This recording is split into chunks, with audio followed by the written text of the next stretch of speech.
যে কুফরি কালাম কাকে বলে, কি কি কাজ করলে কুফরি কালাম হয়।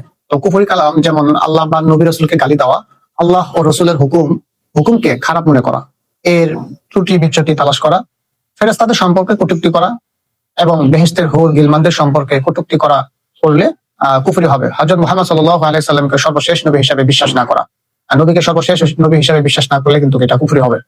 মুহাম্মদ সাল্লাল্লাহু আলাইহি সাল্লাম এর পরে কোন নবী আসতে পারে বলে বিশ্বাস করা, বর্তমানে আমাদের দেশে একদল আছে যেমন কাদিয়ানি, তারা আমাদের নবীকে সর্বশেষ নবী হিসেবে বিশ্বাস করে না।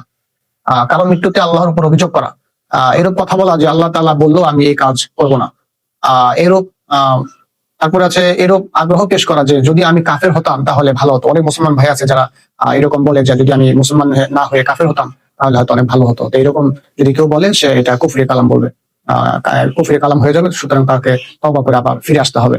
আবার আমাদের দেশে নামাজ পড়ে কি লাভ এমন কথা বলা, তো এই নামাজ পড়ে কি লাভ এই কথা যদি কেউ বলে তাহলে কিন্তু এটা কুফরি হয়ে যাবে।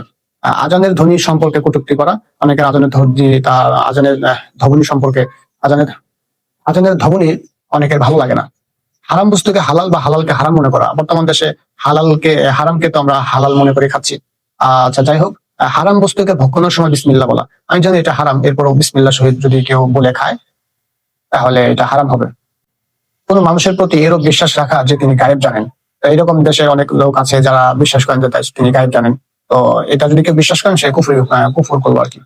আল্লাহ ছাড়া অন্য কারো নামে পশু জবে করা, তো এই কাজগুলো করলে কিন্তু এটা কুফরি কালাম হবে। তওবা করে আপনাদেরকে আবার ফিরে আসতে হবে।